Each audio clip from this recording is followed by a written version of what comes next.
2. 호텔에 도착해 프런트에서 대기실 반번호를 문의했다. 밤비 뱅킷에서 나온 사람인데요. 네, 203호실과 204호실입니다.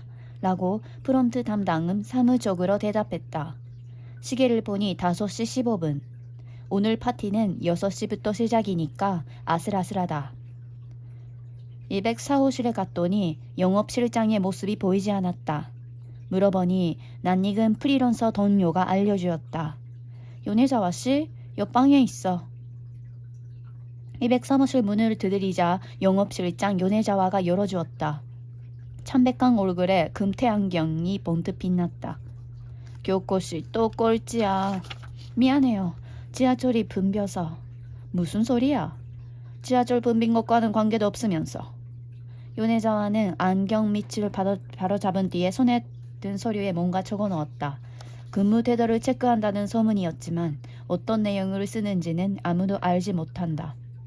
교코는 요네자와의 눈을 피해 슬금슬금 유니폼으로 갈아입었다. 검은색 스커트와 흰 브라우스다. 어쩐지 조금 전 보석점의 여우 직원과 비슷한 차림새다. 부자들을 대할 때는 어떤 직업이든 다 똑같은 건가라고 생각하면서 화장을 다듬었다. 교코, 그거 알아? 옆에 다가와 속닥거린 것은 3개월쯤 전에 들어온 엘이었다. 키가 크고 날씬한 미인인데다 영어 회화를 잘한다.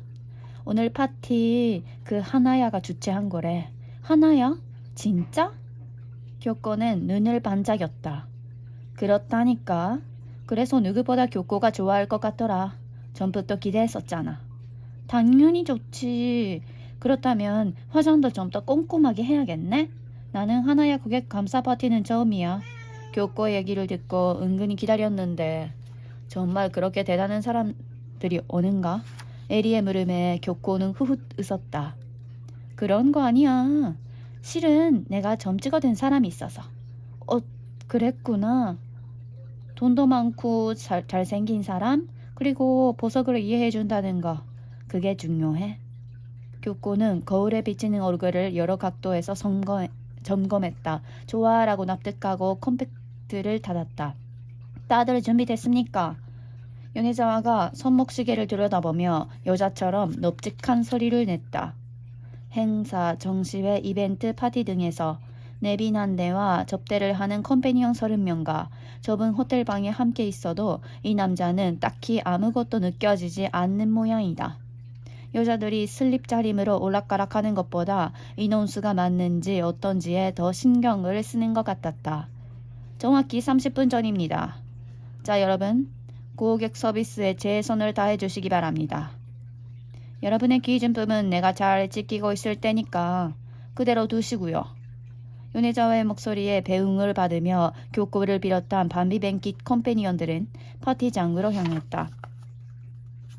오늘 파티를 주최한 하나야는 전국에서도 손꼽히는 보석 체인점이다. 도쿄를 본거지로 오사카, 나고야, 삿포로, 후쿠오카 등 전국의 지점을 개설했다. 이 호텔에 오기 전에 교코가 홀린 듯 쇼윈도를 들여다본 것도 하나야의 긴자점이었다. 그 하나야가 1년에 2번 고객 감사 파티를 이곳 긴자 킹호텔에서 연다.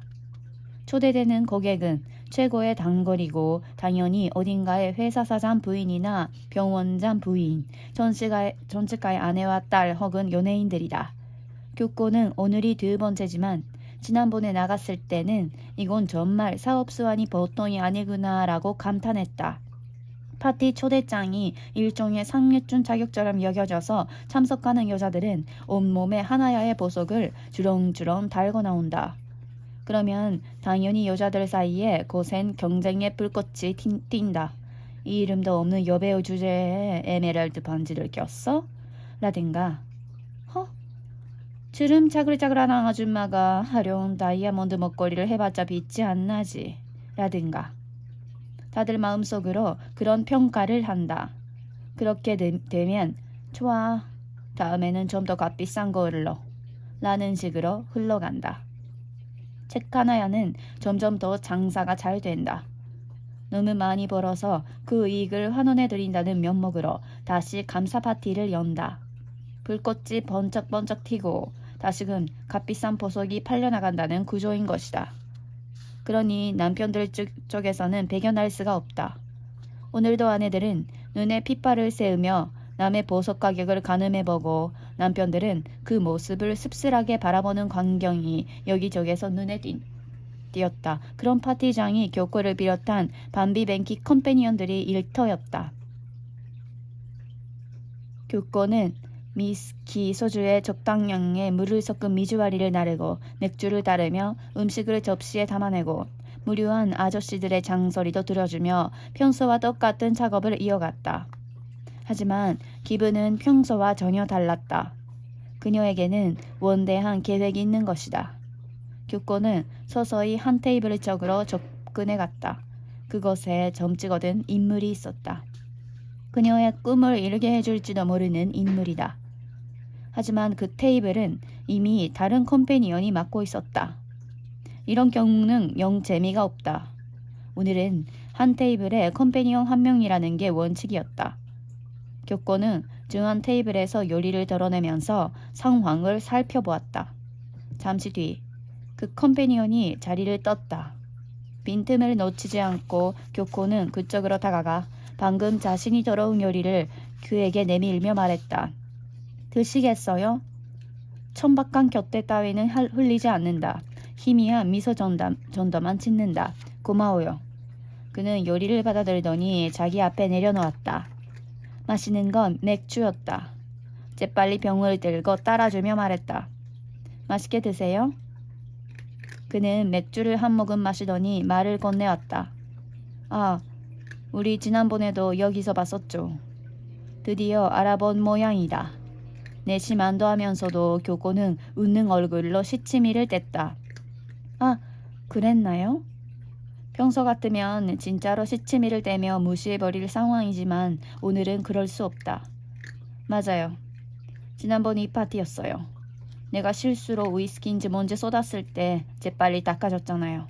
아, 그러고 보니 그제야 처음으로 생각은 좋겠다.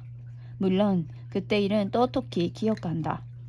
오히려 정확하게 기억하지 못한 건 그 사람 쪽이다. 그때는 교코가 그의 팔꿈치를 줬고 그래서 미즈와리가 쏟아졌다. 그리고 실은 팔꿈치도 일부러 친 것이었다. 어떻게든 그와 얘기할 기회를 만들어보려는 필사의 작전이었다. 그 작전이 효과가 있어서 오늘은 이렇게 그가 먼저 말을 건네주기에 이르렀다. 하지만 이 다음부터 잘 풀어나가기가 어렵다. 컴패니언은 특정 고객만 지나치게 접대해서는 안 되기 때문이다. 각 컴패니언의 근무 태도는 팀장이 정확히 체크한다. 팀장은 에자키 요코라는 베테랑이다. 지금 그녀는 의회의원의 아내라는 것을 유난히 과시하는 여자 손님을 접대하는 중이지만 그 눈초리는 빈틈없이 다른 컴패니언들의 행동을 감시하고 있었다. 그런 생각을 하는 사이에 중년의 뚱뚱한 남자가 그에게 말을 건넸다. 교코는 주변 사람들의 서빙을 하면서 그 테이블에서 멀지도 가깝지도 않은 위치를 계속 유지했다. 그렇게 해서 작은 기회라도 어떻게든 잡아볼 계획인 것이다. 그의 이름은 다카미 슌스케. 다카미 부동산 회사의 전무라고 하는데 나이는 아직 30대 중반쯤일 것이다. 교코가 그에게 관심을 갖게 된 것은 지난번 파티 때 독신이라는 말을 우연히 들었기 때문이다. 다만 결혼한 적이 없는 건 아니고 아내가 몇 년 전 병으로 세상을 떠났다고 했다. 하지만 그런 건 감점 대상이 되지 않는다. 그가 이 파티에 초대된 것은 하나야의 단골 고객이라서가 아니라 지점 검사를 도와줬기 때문이라고 들었다. 다카미 부동산 회사의 젊은 후계자야. 그런 정보를 건네준 손님이 그를 그렇게 표현했다. 실제로 젊은 스포츠맨 타입의 눈썹이 짙고 정돈된 얼굴이었다. 생김새 면에서도 교코의 취향에 맞았다. 이봐, 여기 스카치 한 잔 갖다 줄래? 교코가 멍하니 생각에 잡혀 있는데 갑자기 눈앞에 벽 같은 남자가 나타났다. 얼굴이 큰 편치고는 눈이며 코가 지극히 어목조목하다. 흰색 전장이 전혀 어울리지 않았다. 하나야 사장 니시하라 마사오의 셋째 아들 겐조였다.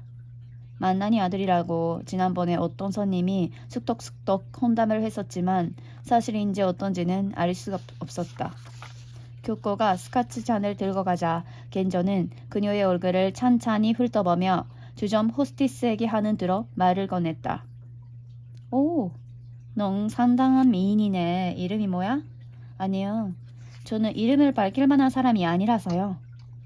무슨 약주자 영화에나 나올 법한 대답이지만 손님이 이름을 물을 때는 그렇게 말하는 게 컴패니언의 규칙이다. 이름쯤은 알려줘도 괜찮잖아. 까나저나 어때? 다음에 식사라도 한번 할까? 아니요. 그러시면 너무 죄송하죠. 다른 멋진 분과 함께 해주세요. 네가 멋있어서 하는 얘기인데? 어떤 말로 거절할까 고민하는 참에 짙은 감색 양복을 차려입은 남자가 겐저 옆으로 다가왔다. 나이는 겐저보다 조금 많은 편일까? 광대뼈가 두드러지고 눈매가 몹시 예리했다. 야마다 선생님 부인이 오셨습니다. 인사하시는 게 좋을 것 같습니다. 남자의 말에 겐조는 성가시다는 얼굴을 보이더니 떨떠름하게 고개를 끄덕이고 그의 뒤를 따라갔다. 교코는 다시 다카미 슌스케의 테이블로 돌아갔다. 하나야의 셋째 아들로 물론 그리 나쁘지는 않다.